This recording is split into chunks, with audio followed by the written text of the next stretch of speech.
네, 보유 종목들 한번 좀 챙겨보고 가도록 하겠습니다. 보유 종목들 포트를 잠깐 보시면은, 지금 이제 네페스 어제 편입을 했는데, 네페스 아크가 어제 상한가를 기록했는데, 오늘도 이제 한 8% 정도 상승을 하고 있습니다. 이 검사 장비 분야나 패키징 쪽 분야는 앞으로 삼성전자가 이제 투자를 또 많이 해야 되는 그런 분야라서, 어쨌든 앞으로 지금까지 좀 갔던 종목은 작년에 한미반도체라든지 이스페타시스 이런 종목들이 많이 갔다면 올해는 지금 테크윙이라든지 또 네페스 아크라든지 이런 종목들 중심으로 검사 장비 종목들의 움직임이 굉장히 좋은 그런 상태라서 앞으로 좀 기대를 해보고요. 보유 종목 중에 보면 자람 테크놀로지가 있습니다. 이 자람 테크놀로지가 오늘 그 급등을 했다가 차트를 잠깐 보시면 윗꼬리가 달렸는데요. 이 종목은 그 기본적으로 이제 기술적으로는 중요한 자리가 다 이렇게 통과가 됐어요. 그럼 이제 남아 있는 저항은 여기 있는 거죠. 오늘 장중에 찍었던 저항은 사실 뭐 그렇게 의미 있는 저항은 아니고 잠깐 멈추는 자리 저항이다 이렇게 봐서 정고점이었던 이 자리 정도 한 6만 원 정도 초반대 정도까지는 충분히 열려 있다 이렇게 볼 수 있겠고요. 또 제가 이 종목을 소개드리면서 실적에 대한 얘기도 해드렸는데요. 실적도 또 올해 또 개선 추이를 보일 것이다라는 전망이라 이게 딱 보면은 소위 조막손이 들어가서 단타에서 고점에 이 단타한 그런 그 자국이거든요. 종목이 그렇게 크지 않으니까. 그러나 중요한 것은 이게 큰 그림에서 지금 반도체주들의 바닥권 턴어라운드 종목들이 이제 막 테이크업을 하는 종목들이 많이 나오고 있기 때문에 그 점에서 주목해 볼 필요가 있다 이렇게 말씀을 드려보도록 하고요.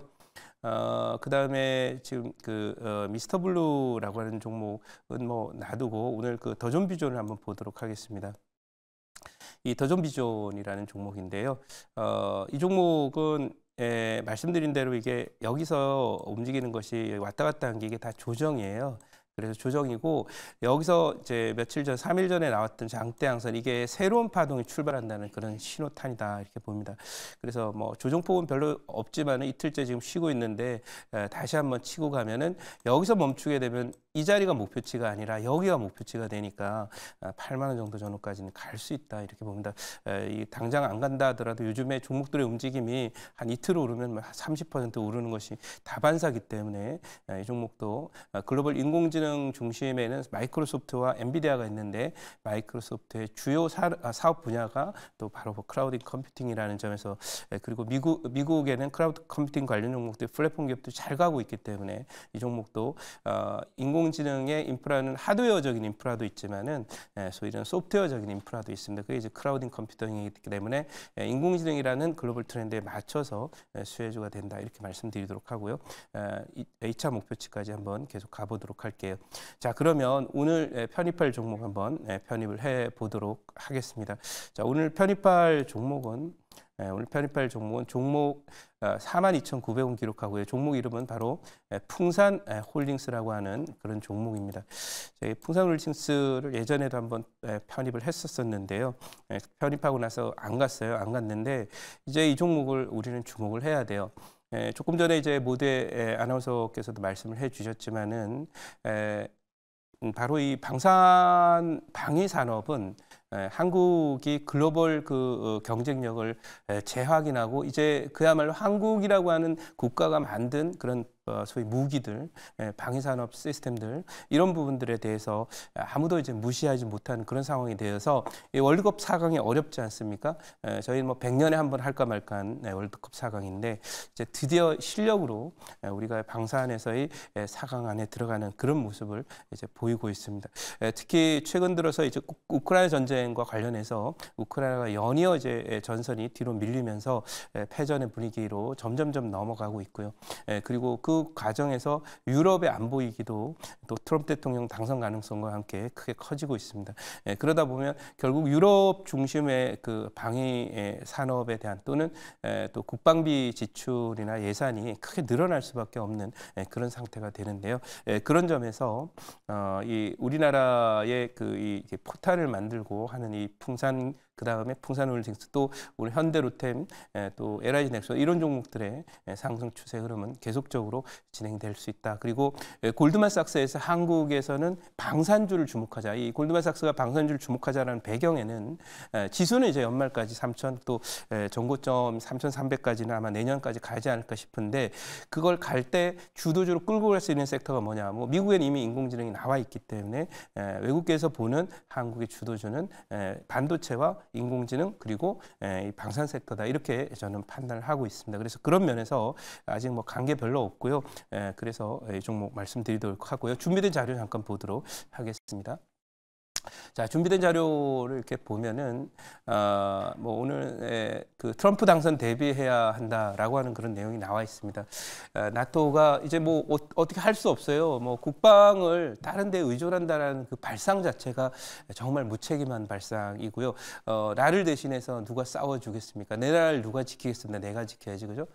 근데 이제 그동안에 유럽은 그런 걸 하지 않았었기 때문에 이제야말로 이제 뭔가 전환이 필요한 그런 단계고 2차 대전 이후에 최대 규모의 훈련을 또 유럽, EU가 했다라는 것도 여러분들 신문 기사를 보고 아실 수 있었을 텐데 그런 면에서 나토의 방비 비출 확대가 결국은 우리 그 방산 기업들에게는 큰 기회로 다가올 것이고 뭐 한두 푼 하는 게 아니니까요. 또 이게 저희 그 방산 기술들이 또 UAE나 사우디아라비아 또 이스라엘 또 지금 특히 이제 우크라이나에서 상당히 좀 앞서 있다라고 하는 것이 확인이 되고 폴란드로 대규모 수출을 하면서 수입한 폴란드에 우리 자주포라든지 또 탱크라든지 이런 부분에 대한 호평이 계속 이어지고 있기 때문에 그런 면에서 앞으로 더 확대가 될 것이다 이렇게 보고요. 다음 장 한번 보도록 하겠습니다. 자, 다음 장 한번 보시면은 세계 대전의 땅. 그 유럽이 포탄 부족에 시달린다. 왜냐하면 1차 대전, 2차 대전을 했던 이 유럽이 포탄이 없어요. 전쟁 지난 지 얼마 됐다고 포탄이 없습니까? 물론 이제 포탄이 있었겠지만은 포탄의 생산 시스템이 많이 망가져 있는 상태에서 우크라이나에 그동안에 비축했던 포탄을 다 주고 나니까 이제 없는 거예요. 그래서 싸우려고 해도 뭐 총알이 있어야 싸우는데 총알이 없는 유럽의 상황이에요. 따라서 총알을 빨리 수급을 해서 비축을 해야 되는데 당연히 수입할 수밖에 없어요. 그 시스템이 망가지면은 재건하는데 10년, 20년 걸립니다. 그러니까 그런 부분에서 우리나라로부터 수입을 할 수밖에 없다는 그런 필연이 있다 이렇게 말씀드리고 다음 장 한번 보도록 하겠습니다. 다음 장 보시면은 전쟁 2년 우크라이나 더 위험해진 우크라이나라고 나오고 있습니다. 그런 얘기가 있죠. 전쟁 중에는 장수를 바꾸지 마라. 장수는 한신의 뭐 토사구팽이라는 얘기도 아시지만은 한신이 이제 유방을 도와서 한 나라를 이제 통일을 해서 한 나라를 만들 때 통일이 다 되고 나서는 어떻게 합니까? 한신을 이제 유방이 정리를 하죠. 그렇지만 지금은 우크라이나는 전쟁 중인데 우크라이나 총사령을 바꾸면서 연일 지금 전선에서 후퇴하고 있는 그런 모습이 나오고 있는데 아주 많이 위험해졌다라고 하는 거. 우크라이나가 점점점 점령이 많이 되게 되는 경우 유럽의 이런 안보 불안감은 더 커질 수밖에 없고 그것이 방산 투자와 또 우리나라로부터의 무기 수입으로 연결될 것이다. 이렇게 보면서 제자로가 질문 받고 목표치 전략 말씀드리도록 하겠습니다. 네, 제가 질문 한번 해보도록 하겠습니다. 네. 방산주들에 대한 뭐 성장성도 분명히 있고요. 또 실적도 갈수록 이제 좀 증가할 수밖에 없는 부분들이고 또 이제 최근 들어 북한에 대한 어떠한 또 지정학적 리스크적인 부분들이 또 좀 불거지고 있는 흐름들이기 때문에 또 선거도 또 다가오고 있잖아요. 그래서 아무튼 그런 부분들로 인해서 방산주들에 대한 모멘텀 충분하다고 생각이 되고요. 제가 보는 관점에서는 풍산홀딩스 이 저PBR 관련된 자산주란 말이죠. 들어간다면 다음 주 월요일 날 이제 있을 정부의 밸류업, 기업 밸류업 프로그램 이게 발표가 되는데 그걸 염두에 두시고 이제 미리 좀 그 편입을 좀 하셔가지고 하시는 걸로 보여지는데요. 그럼 언제까지 이걸 좀 보유하고서 좀 진행을 해야 될지, 즉 이 자산 관련된 저 PBR 관련 종목들을 우리가 언제까지 이 종목들을 공략을 할 수 있을지에 대한 부분들 좀 궁금합니다. 좋은 그 포인트고 사실은 저도 거기까지도 생각을 하고 왔습니다만은 이제 이슈 사항을 먼저 설명을 드렸는데요. 지금 26일 날 이제 발표가 되게 돼 있는 우리 기업 밸류 프로그램과 해서 말씀드리면 이게 지금 뭐 제가 판단할 땐 적어도 지금 나오고 있는 안 정도 수준은 초안이라고 보지만은 충분하지 못할 것이다 이렇게 봅니다. 하지만 중요한 것은 처음에 이제 뭔가 뭐 공격을 하든 뭔가 일을 할 때 자금을 왕창 초장부터 이제 갖고 있는 뭐 가용자원을 다 동원하는 게 아니라 한번 테스트를 해보고 약하다 싶으면 또 추가 투입하면서 이 정책이든 뭐 어떤 자금 투입도 완성되는 것처럼 이번에 월요일 날 발표될 정부의 발표는 제가 판단할 때는 시장이 충분히 인정하고 만족할 만한 수준이 못 될 것이고 또 지금 진행된 내용을 보면 소위 뭐 연구가 조금 부족한 부분들도 좀 있고 해서 추후로 보완 조치들이 나오게 될 것이다 이렇게 보입니다. 그래서 그런 면에서 저는 뭐 이제 다음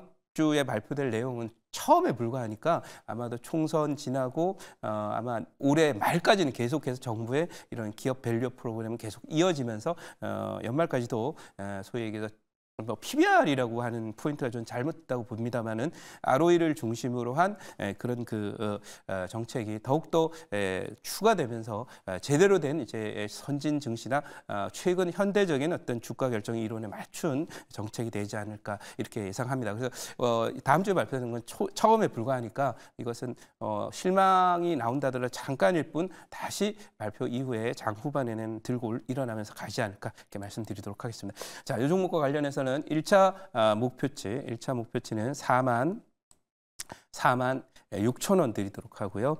2차 목표치는 6만 2천 원, 손절 라인은 3만 9천 원으로 말씀드리도록 하겠습니다.